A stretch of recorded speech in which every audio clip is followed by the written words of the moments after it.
जय श्री कृष्ण बंधुओं, आपके अपने चैनल भक्ति की शक्ति में बहुत बहुत स्वागत है। आज दिनांक 5 दिसंबर और दिन शुक्रवार है। आज से पौष महीने की शुरुआत हो चुकी है। आज पौष महीने के कृष्ण पक्ष की प्रतिपदा तिथि है। आज से हम आपको पौष मास कथा श्रृंखला में प्रतिदिन भगवान के भक्तों की एक नई कहानी सुनाएंगे। साथ ही भागवत पुराण का एक अध्याय कथा अच्छी लगे तो लाइक अवश्य कीजिएगा। और आइए सुनते हैं पौष माह की कथा श्रृंखला में भगवान के भक्त बिमल तीर्थ की कहानी। पंडित बिमल तीर्थ अत्यंत सदाचारी ब्राह्मण और पवित्र कुल में जन्मे थे। उनके कुल में त्रिकाल संध्या, अग्निहोत्र, वेद अध्ययन और सत्य, अहिंसा और क्षमा जैसे गुण पैतृक संस्कारों की तरह विद्यमान थे। बचपन में माता के देहांत के बाद वे नानी सुनंदा देवी के पास पलकर बड़े हुए। नानी अत्यंत भगवत भक्त और कर्तव्यनिष्ठ और निष्काम भाव से भगवान नारायण की सेवा करने वाली थी।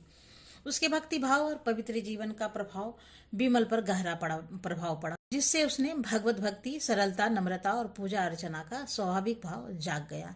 नानी ने ही उनके लिए भगवान नारायण की प्रतिमा मंगवाकर पूजा पद्धति सिखाई। समय के साथ बिमल भी शिक्षा पूर्ण हुई और उसका विवाह सुलक्षणा सुनैना देवी के साथ हुआ। वह भी अत्यंत भक्ति परायण और सात्विक स्वभाव की थी। दोनों पति पत्नी बड़े प्रेम, नम्रता और आध्यात्मिक भाव से जीवन बिताते थे। दोनों के अलग अलग ठाकुर जी थे और दोनों आनंद पूर्वक भगवान की सेवा में लगे रहते थे। परिवार में प्रेम, त्याग और सौहार्द का वातावरण था। धीरे धीरे दोनों में वैराग्य बढ़ने लगा और दोनों भगवान की भक्ति में होड़ सी करने लगे। एक दूसरे को गिराने नहीं बल्कि उन्नति से सहायक बनने की पवित्र ईर्ष्या अनंत सुनैना देवी को भगवान के दर्शन हुए और वे देह त्याग कर परम धाम चली गई। बिमल तीर्थ को इस पर गहरा सुख हुआ क्योंकि पत्नी भक्ति की होड़ में उनसे आगे निकल गई थी। पत्नी की धाम गमन के बाद बिमल तीर्थ पूर्णतः ध्यान और साधना में लीन हो गए। वन में एकांतवास कर उन्होंने निरंतर भगवान श्री नारायण का स्मरण किया। उनकी उत्कृष्ट भक्ति देखकर भगवान स्वयं प्रकट हुए। बिमल तीर्थ भगवान के चरणों में लौटकर धन्य हो गए और भगवान ने उन्हें अपने अनन्य भक्त रूपी कृपा का प्रदान दिया और उन्हें अंत में वैकुंठ लोक की प्राप्ति हुई। तो प्रेम से बोलिए भगवान विष्णु की जय। अब आइए सुनते हैं पौष मास की कथा में भागवत पुराण का आज का अध्याय। श्री मैत्र जी कहते हैं कि और यदि ब्राह्मण जी के इस नैसिक ब्रह्मचारी पुत्रों से गृहस्थ आश्रम में प्रवेश नहीं किया है, अतः उनके कोई संतान नहीं हुई। अधर्म भी ब्रह्मा जी का ही पुत्र था। उसकी पत्नी का नाम था मृषा और उसके दंभ नामक पुत्र और माया नाम की कन्या हुई। उन दोनों की निरति ले गया क्योंकि उसके कोई संतान न थी। दंभ और माया से लोभ और निकृति का जन्म हुआ।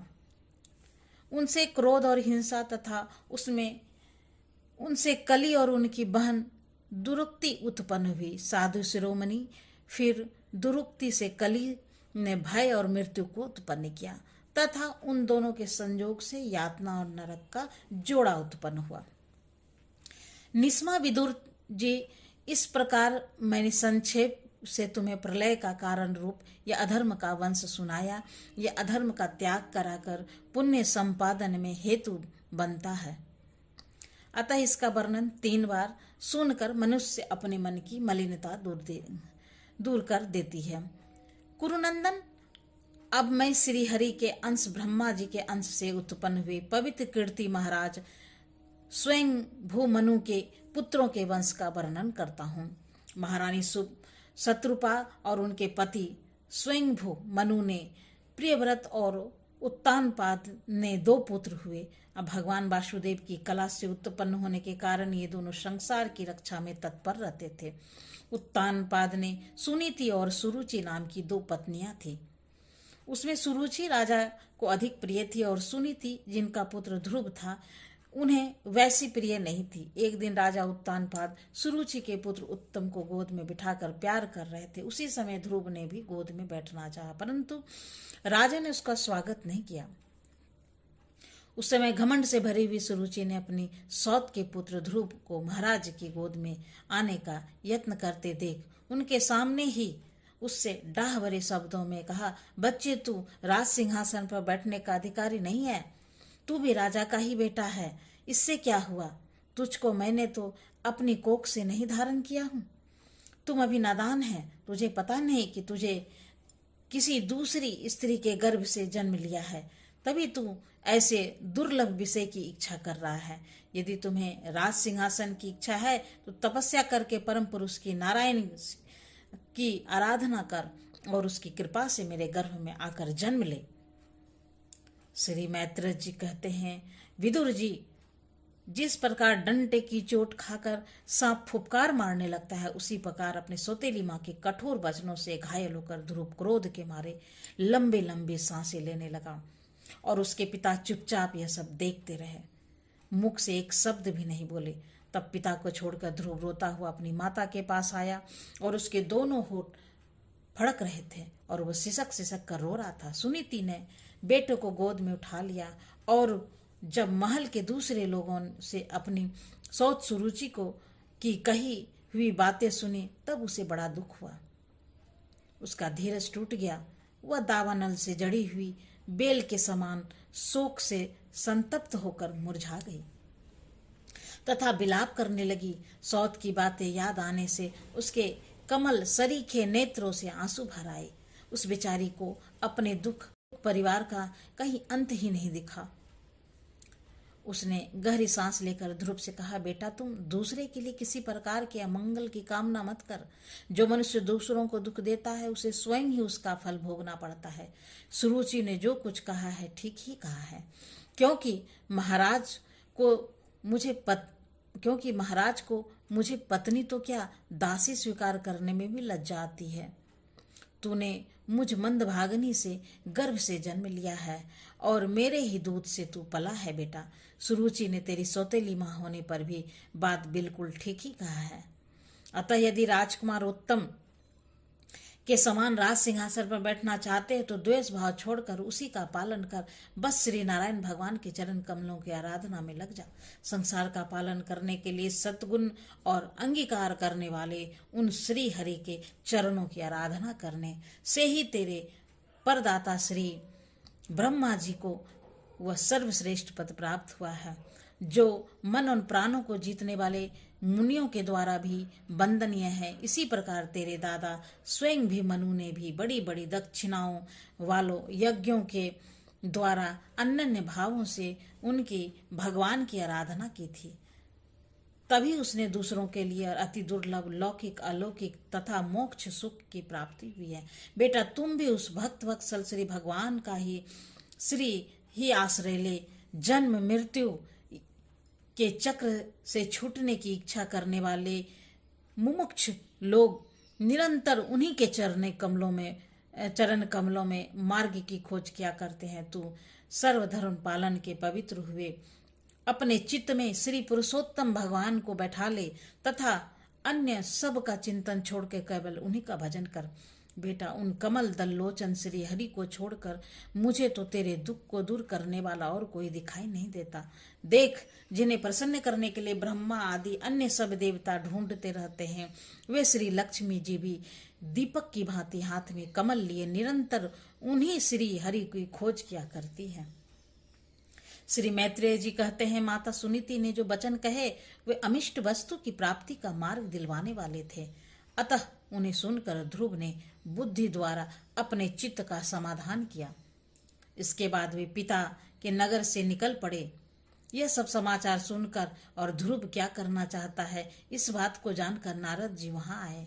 उन्होंने ध्रुव के मस्तक पर अपना पाप नाशक पर कमल फेरते हुए मन ही भर विस्मित होकर कहा, ओह क्षत्रिय का कैसा अद्भुत तेज है। वे थोड़ा सा भी मान भंग नहीं सह सकते हैं।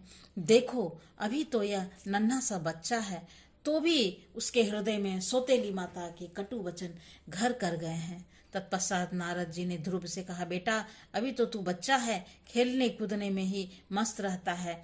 हम नहीं समझते हैं कि इस उम्र में किसी बात से तेरा सम्मान या अपमान हो सकता है। यदि तुझे मान अपमान का विचार हो तो बेटा असल में मनुष्य के असंतोष का कारण मोह के सिवा और कुछ नहीं है। संसार में मनुष्य अपने कर्म अनुसार ही मान अपमान या सुख दुख आदि को प्राप्त होता है। हे पुत्र, भगवान की गति बड़ी विचित्र है, इसलिए उस पर विचार करके बुद्धिमान पुरुष को चाहिए कि देववश उसे जैसी परिस्थिति का सामना करना पड़े उसी में संतुष्ट रहे। अब माता के उपदेश से तू योग साधना द्वारा जिस भगवान की कृपा प्राप्त करने चला है, मेरे विचार से साधारण पुरुषों के लिए उन्हें प्रसन्न करना बहुत ही कठिन है। योगी लोग अनेकों जन्मों तक अनासक्त रहकर समाधि योग के द्वारा बड़ी बड़ी कठोर साधनाएं करते रहते हैं, परंतु भगवान के मार्ग का पता ही नहीं पाते। इसलिए तू यह व्यर्थ का हट छोड़ दे और घर लौट जा। बड़ा होने पर जब परमार्थ साधन का समय आवे तब उनके लिए प्रयत्न कर लेना। विधाता के विधान के अनुसार सुख दुख जो कुछ भी प्राप्त हो उसी में चित्त को संतुष्ट रखना चाहिए। यूं करने वाला पुरुष मोह में संसार से पार हो जाता है। मनुष्य को चाहिए कि अपने से अधिक गुणवान को देखकर प्रसन्न हो, जो कम गुण वाला हो उस पर दया करो और अपने समान गुण वालों को उससे मित्रता का भाव रखे। योग करने से दुख कभी नहीं दबा सकते। ध्रुव ने कहा, भगवान सुख दुख से जिनका चित्त चंचल हो जाता है उन लोगों के लिए आपने कृपा करके शांति का यह बहुत अच्छा उपाय बतलाया है, परंतु मुझ जैसे अज्ञानियों की दृष्टि यहाँ तक नहीं पहुँच पाती।